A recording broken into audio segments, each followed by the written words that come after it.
let's face it, we didn't welcome Yoko in the studio. I know. For more than half a century, one question has haunted Beatles fans around the world. What really happened between Paul McCartney and Yoko Ono? Ever since the Beatles' shocking breakup in 1970, rumors, accusations, and half-truths have swirled like storm clouds. Many blamed Yoko for tearing the world's greatest band apart. Others claimed Paul's ego made peace impossible. But for decades, Paul McCartney stayed mostly silent.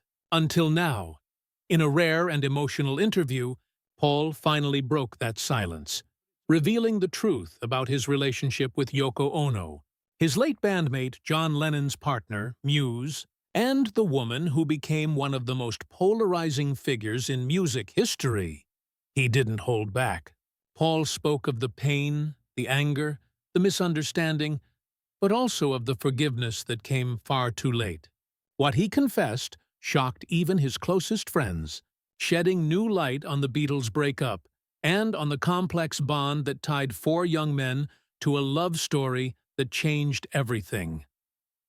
For decades, fans have asked, did Paul really hate Yoko? Did he blame her for breaking up the band? Or was there something deeper? Something the world never saw? Today, that truth is finally coming out. Paul McCartney, at last, has spoken.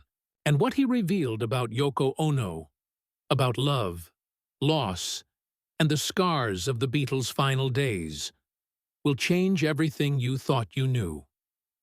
It all began quietly, almost innocently. In late 1966, Paul McCartney was working late nights in London's avant-garde art scene, a world full of strange exhibitions, experimental music, and creative misfits. One evening, he received an invitation from his friend John Dunbar to visit a small art gallery in Mason's Yard.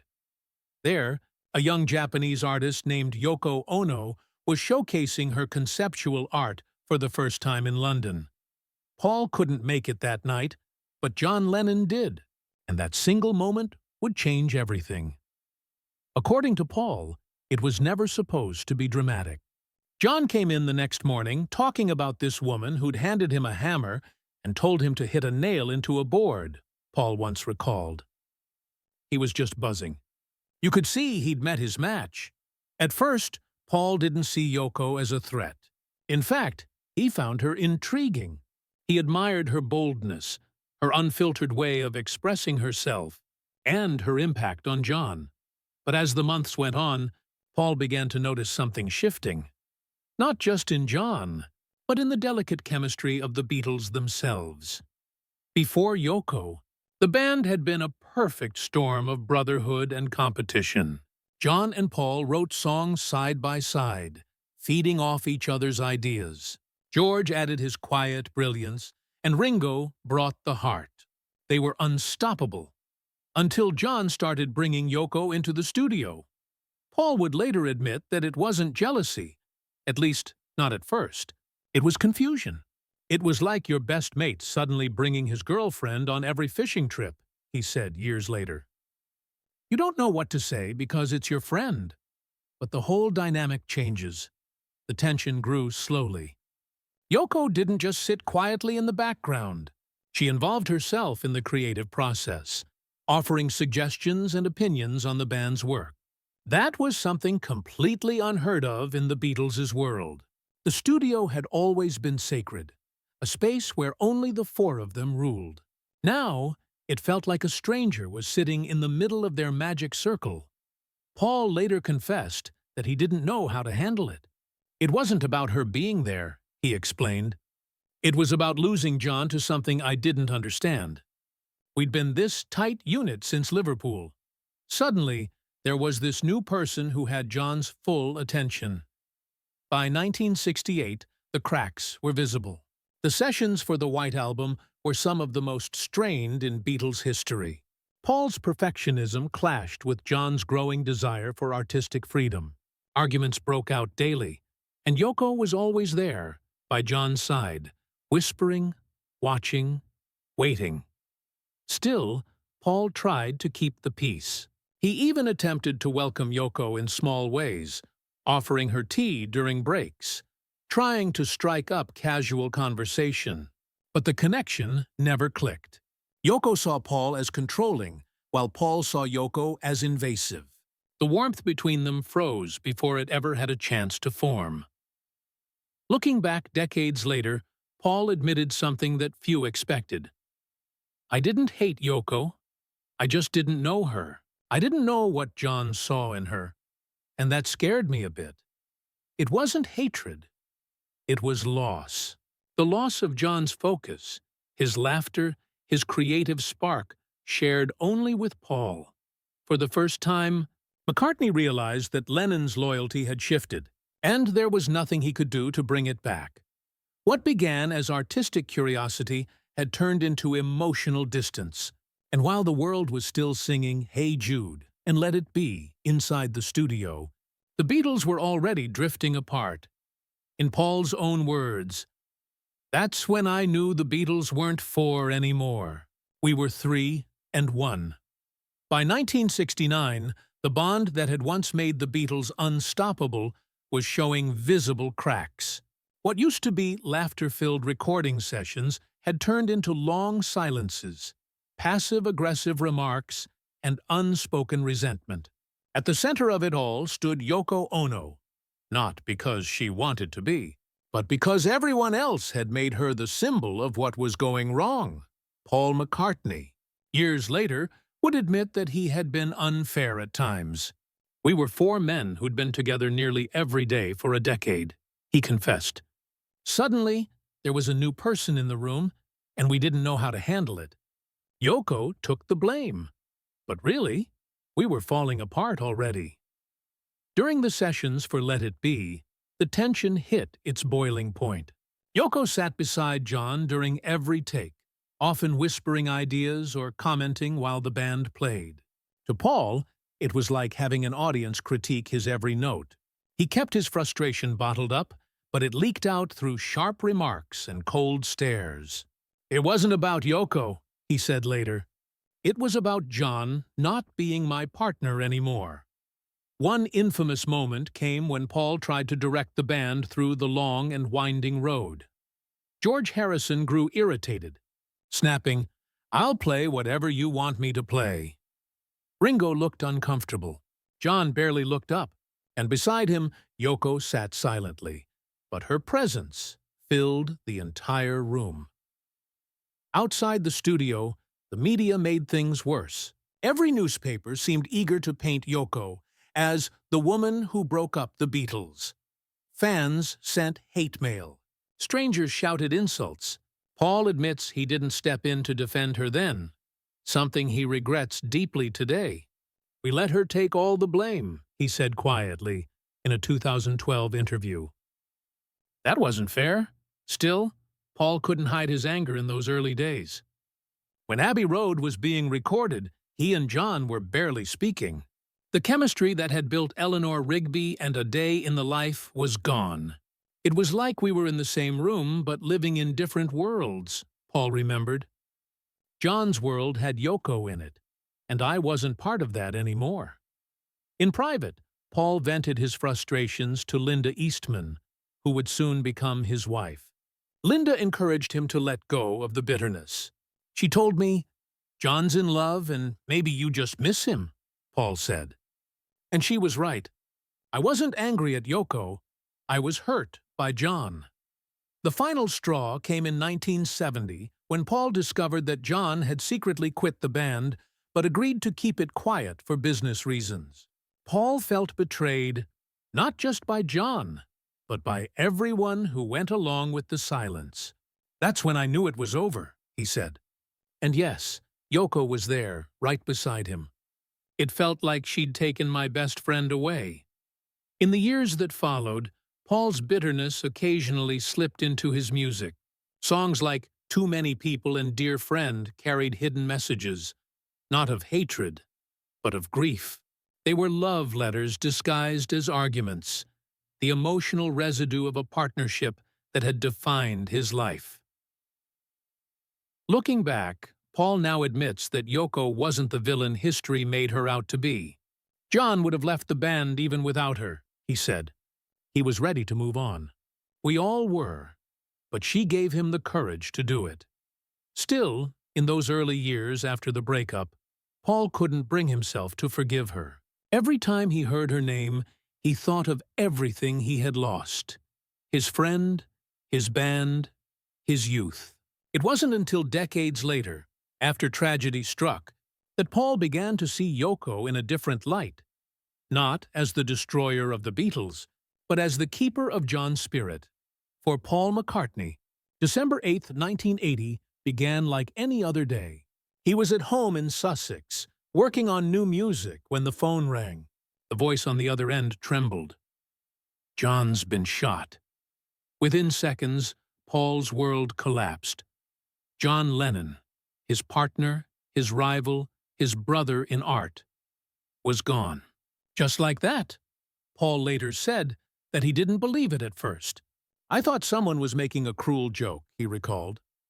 "But then it hit me. He was really gone. I just sat there, numb. Everything we'd been through, all the things left unsaid, came flooding back." For years, Paul and John had been locked in a cold war of words, snide comments in interviews, lyrical jabs, misunderstandings that festered long after the Beatles split. And in between them, like a quiet storm, was Yoko Ono. After John's death, the world turned its eyes to Yoko.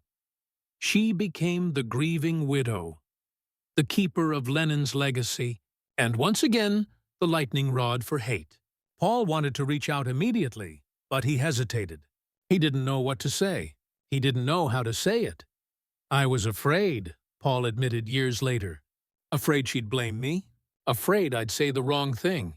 But mostly, I was afraid because she was the last link to John." Eventually, Paul did call Yoko. The conversation was quiet, awkward, but real. "I told her I was sorry," he said softly. "Not just for John, for everything, for not understanding her, for not being kinder when it mattered." Yoko didn't say much. She thanked him. She told him John had loved him like a brother, even when he was angry. That moment, Paul says, was when the bitterness began to fade. Over the following years, Paul and Yoko crossed paths more often, at memorial events, charity concerts, and ceremonies honoring John's legacy. Each meeting was bittersweet, a reminder of both love and loss. The first few times, they spoke politely, like two people bound by history rather than friendship. But gradually, something changed. Paul began to see what John had seen. The strength, the artistry, the quiet fire inside Yoko. She wasn't the villain, he realized. She was the only one who truly understood John at the end. In 1995, while working on the Beatles anthology project, Paul, George, and Ringo approached Yoko to access unreleased John Lennon demos. To everyone's surprise, she agreed. Not only did she give them the tapes, she also gave them her blessing to finish John's unfinished songs, including Free as a Bird and Real Love. That act of trust healed more than just a musical rift. "When she handed me those tapes," Paul recalled, "I felt like she was handing me John's heart, and I knew I had to treat it with care." Working on those songs brought Paul a peace he hadn't known since the 1960s. Hearing John's voice again, layered with his own, felt like a reunion across time. "It was like he was back in the room," Paul said. And in a way, Yoko made that possible. In the decades that followed, Paul and Yoko developed a fragile but genuine friendship. They still disagreed on certain things, they always would, but there was mutual respect. At public events, Paul would compliment her creativity.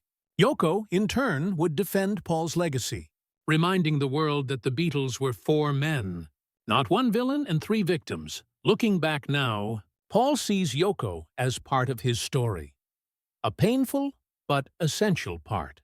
"I used to think she took John away," he admitted. "Now I see she helped him find himself. Maybe that's what love does, even if it hurts everyone else in the process." The confession came slowly, through decades of reflection and regret. But by the time Paul finally spoke publicly about Yoko Ono, his words weren't bitter. They were full of something far more powerful: forgiveness. As the years passed, Paul McCartney grew older, wiser, and softer in his reflections on the past. The rivalries, the misunderstandings, the unspoken words, all of it had begun to fade like echoes from a distant lifetime. But one story still followed him everywhere he went: his relationship with Yoko Ono. For decades, interviewers circled back to it. "Did you ever forgive Yoko?" they'd ask. "Did she really break up the Beatles?" And for a long time, Paul would give short, cautious answers. He'd smile politely, change the subject, or say something vague about the old days. But in more recent years, that changed. In 2013, during an interview with Rolling Stone, Paul finally said it plainly. Words that stunned even longtime Beatles fans. She didn't break up the group. The group was already breaking up. It was a confession that came not from guilt, but from peace. John was going through a transformation, Paul explained. He was looking for something deeper, spiritually, emotionally, artistically. And Yoko gave him that. She didn't pull him away. She gave him a place to go. He admitted that, back then, he simply couldn't understand it.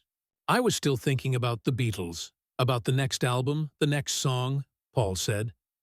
But John was thinking about the rest of his life. For Paul, acknowledging that truth took decades of emotional healing. Losing John the way he did, suddenly, violently, left a wound that never truly closed. But through that pain came clarity. "If I could talk to him now," Paul said softly, "I'd tell him I understand. I finally understand." Over the years, Paul and Yoko's relationship became one of quiet, mutual respect. They weren't close friends, but there was warmth. Paul attended exhibitions of Yoko's work, sent her flowers on anniversaries, and occasionally reached out privately. "It's strange," he said in one interview. "There was a time when I couldn't even say her name. Now, I look at her and see someone who loved the same man I did." One of the most moving moments came in 2020, when Paul was asked to describe Yoko in one word. He thought for a moment and said, "Strong." Then he smiled and added, "She's a survivor, like John would have wanted her to be." Behind that simple answer was a lifetime of emotion: anger, regret, understanding, and finally, forgiveness. Paul admitted that he had carried guilt for far too long. "I wasn't fair to her," he confessed. "We were young men, proud, scared of losing what we'd built. And she came in like a storm. We didn't see that she wasn't trying to destroy anything. She was just being herself. It took me 50 years to see that." In his later concerts, Paul often includes tributes to John, small moments that blend nostalgia with gratitude. During performances of Here Today, a song he wrote for Lennon after his death, Paul's voice often cracks with emotion. He once revealed that the song is a conversation with John, everything he never got to say. And, in that invisible dialogue, there's forgiveness not only for John, but for Yoko too.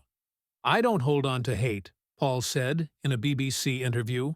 "Life's too short. Yoko loved John, that's the truth, and for that, I'll always respect her." As of now, Yoko Ono lives quietly, her health declining but her legacy intact. Paul, still touring and recording, often speaks of the Beatles with warmth and laughter, no longer shadowed by old grudges. "We were family," he says. "And like any family, we had our fights. But love was always there underneath it all." So, after decades of silence, rumors, and pain, Paul McCartney's confession about Yoko Ono isn't one of anger. It's one of release.